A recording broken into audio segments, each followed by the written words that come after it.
Yeah, so whoever emerges from this fractious Democratic primary will face a financial powerhouse from President Trump, who leveraged the impeachment fight of recent months to shatter his previous fundraising records, collecting $46 million in the fourth quarter. His campaign said Thursday his campaign enters 2020 with $102.7 million in cash on hand. While Trump is stockpiling cash for the general, Democrats are expected to spend tens of millions of dollars in the coming months, taking aim at one another and intensifying primary fight. Everyone, like the media networks, are like, spend those ads, please, please, please buy ads on my show, CNN, MSNBC, Fox News. And with an uncommonly high number of well-funded candidates and surprisingly fluid race, the party leaders are bracing for an extended nomination battle, especially the first 4 states to vote in February deliver a split verdict. Corporate Democrat Hakeem Jeffries of New York says, "Put your seatbelts on because I do expect we're in for a protracted race to the finish line." And he's definitely going to probably close to right about that. The fact that so many candidates can simultaneously raise so much money is a testament to the rising power of small online donors in presidential politics. Sanders and Warren combined to raise more than $160 million in 2019 while refusing to hold any traditional fundraisers for large contributors. And Mr. Biden credited his recent fundraising uptick to increase online support, which doubled from the previous quarter. Amy Copeland, who was Deputy National Finance Director for Barack Obama's 2008 campaign, said the forthcoming numbers really just lock in that top-tier period, and that candidate substantial financial resources would create some legs to the primary process. So I think rightly saying this is going to go on for a while. The top Democratic contenders in March is the billionaire former mayor Michael Bloomberg. Though he's skipping the first 4 states, what a genius move again. Bloomberg has already spent nearly $140 million of his fortune in television ads. Like, why is he running for president? I don't get why this guy is running for president. Like, it just seems like it's just like taking money and throwing it out your Bloomberg tower, or what your compound, like just taking your private jet and just blowing it out over the ocean. Like, it's like the amount of money, like, you can't really count him out. Like, anything could happen, but the odds are that he's not going to win the Democratic nomination. Like, I think it's safe to say. But it's just what's the point? It's like, it doesn't really help. It doesn't really help the centrist cause. I mean, he's a former Republican. Like, it's just really inexplicable. This guy says spending $140 million of his fortune on television ads, according to the ad tracking firm Advertising Analytics, mostly on Super Tuesday states that will vote in early March, and other states will follow. The scope of Bloomberg's spending is staggering. He has reserved more in TV ads, $37 million in the first days of January than the fundraising leader Sanders has collected in the final 3 months, from more than 1.8 million contributions. So he's just pouring things into it. He's not really getting any actual support. Like, his only supporter at this point, really financially, is him, which is a little disturbing. The high numbers of candidates with significant resources. The billionaire Tom Steyer, filling airwaves in the 4 early states with ads as well, has stirred early worries the party could go all the way to its July convention without a nominee, which would drastically truncate the window to focus on combating Mr. Trump. So I think the billionaires could become a problem, but I think in the end, it's just not going to be. I think it's not really a big problem for Bernie Sanders. It's a big problem for every other nominee, which I think is what you're starting to see our candidate, which I think is what you're starting to see a problem unfold, because it's like you gotta narrow things down.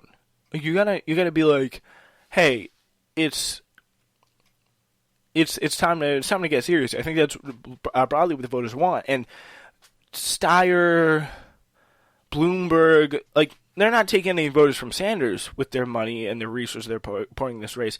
They're taking money from one person, and They're not taking money. They're taking money from Buttigieg. They're taking money from Biden, probably a little bit, or support from Biden, support from Buttigieg, maybe a little bit support from Warren, but probably not. Like, no one's going to eat into Sanders' lane here, which I think makes him such a strong and effective candidate. Speaking of Sanders, there's one thing about him. He's not going to change the way he raises money. He has no plans to abandon his effective grassroots fundraising model. Why would he? He's far and away the fundraising leader here. He says, "We'll hold firm. We will not change a damn thing." That's Faz Shakir, telling CNN's Ryan Nobles in an interview hours after the Sanders campaign announced it raised $34.5 million in the fourth quarter of 2019. Trump's election campaign, which has been fueled in part by super PACs and corporate money, said Thursday it brought in $46 million during the final 3 months of 2019. It is working, and the reason it's working is because the working class believes in Bernie Sanders to defeat Donald Trump. You've got someone who's built a vast grassroots network, who has been fighting for the working class and built credibility on it. Here is the clip from CNN.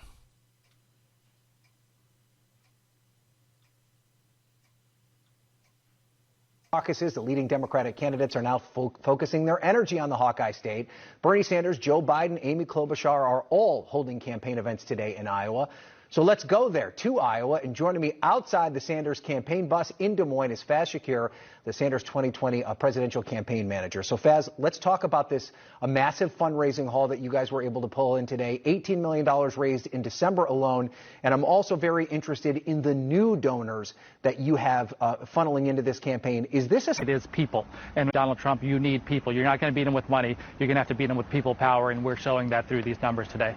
All right, so to that end, Mayor Pete Buttigieg has said that he believes that in order for a Democrat to win, you need to be able to tap into all legal fundraising resources in order to fund the type of campaign that can beat Donald Trump.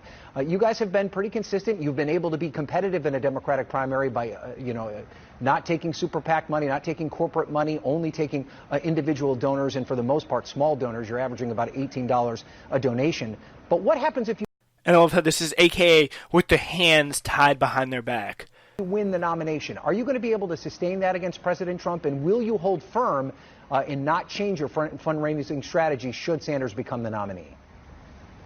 We will hold firm. We will not change a damn thing. It is working, and the reason it's working is the working class believes in in Bernie Sanders to defeat Donald Trump. You've got somebody who has built a vast grassroots network, has been fighting for the working class, has built this credibility on it. We're not going to go into a general election and suddenly claiming that we're going to need money from millionaires and billionaires. We don't need that money. In fact, with 50 million contributions, which we think we could get at $20, $25 a pop, you would have over $1 billion, enough to fund a presidential campaign, enough to fight for the working class who needs a champion for them, who knows Donald Trump has betrayed them. So if you have Pete Buttigieg, Joe Biden telling you that they need to go kowtow at the altar of the rich to fundraise for the general election, they're wrong. We are upending those notions. You can fund this totally in a grassroots way. And the problem with it, if to Joe Biden, to Pete Buttigieg, to anybody else who wants to go kowtow at the altar of the rich, they are telling you that those people who have inordinate power and influence over our economy right now, over our political system right now, will continue to have that influence when they're in the White House. Why do you think they give that money?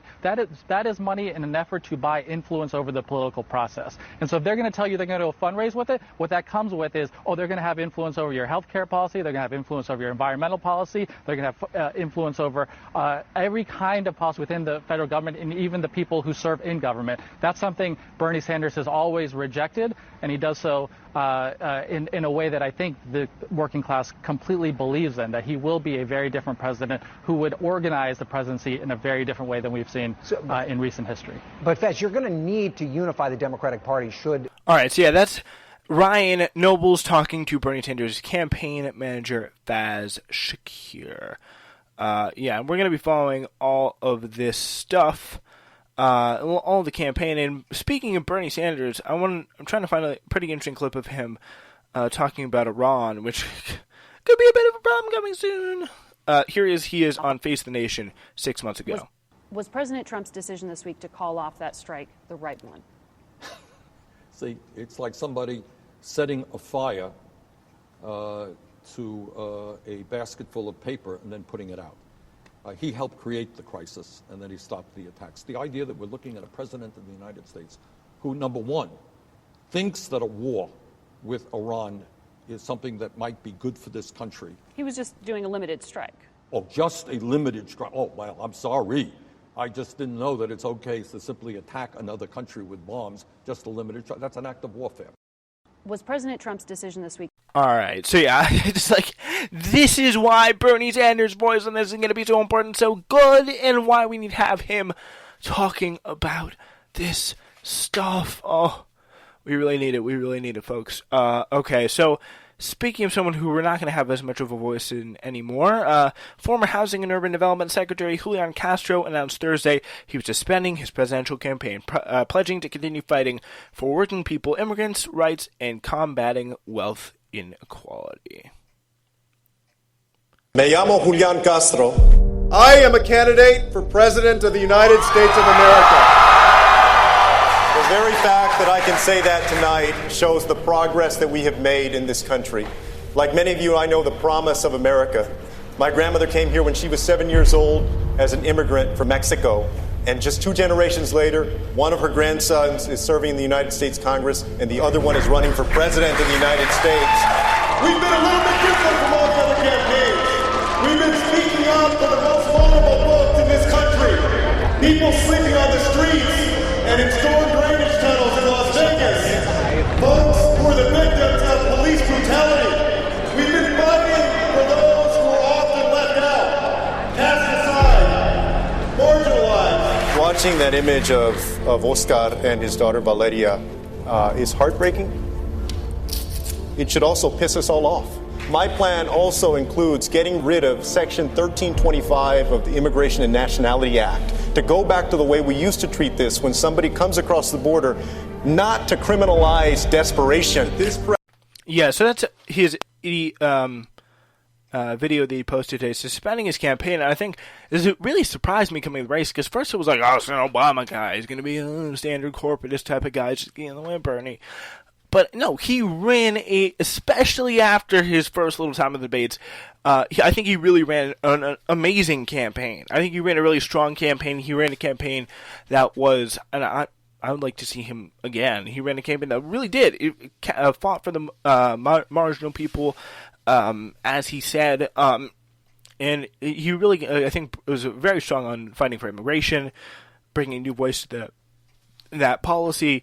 I think bringing a type of social progressivism, social leftism that was sometimes lacking in the Warren and Sanders campaign, bringing a fact that, like, we should be mad about the way we're treating these people. Like, there are people out here really, really suffering, and bringing that to the forefront. So, although Castro failed to break into the top tier of candidates, generally polling in the low single digits, he was recognized for centering working families, Americans living in poverty, and a number of progressive policy proposals through his campaign. I mean, he doesn't have the same record of this stuff as, obviously, it's Bernie, and we can't really fault him for that, but he, I think, is something that a lot of people who support both Bernie and Warren on the progressive side of things really, really do respect.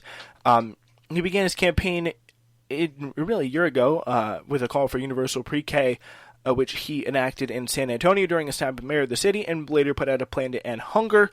In our politics today, we've forgotten to talk about the poor as intently as we fought for the middle class. We are focusing on the most vulnerable, the most forgotten, the people who need others fighting for them. During his campaign, Castro met with marginalized people in a number of settings, speaking with inmates at a jail in Washington, D.C., about a criminal justice reform, visiting people living in a homeless encampment in Oakland, and accompanying a refugee to check in at an ICE facility. Yeah, he's done some pretty good stuff. Castro sparred with some of his opponents over immigrants' rights, and he'll be telling the former vice president that Joe Biden, that he hadn't learned the lessons of the past. At the July Democratic primary debate, after Biden said that immigrants could still be deported under his hypothetical administration for crossing the border. He also challenged Beto O'Rourke after the former congressman said he would not decriminalize border crossings by eliminating Title 8, Section 1325 of the U.S. Federal Code, a proposal that Castro did push. And a lot of people thanked him for that. Warren, Yang. So yeah, he really did bring an incredible social outlook on the way things stood. So shout out to him for running, I think, a legitimately solid, good, fair and equitable campaign. So yeah, Julian Castro, salute to you, my friends. All right. This is obviously a little depressing. Chelsea Manning, the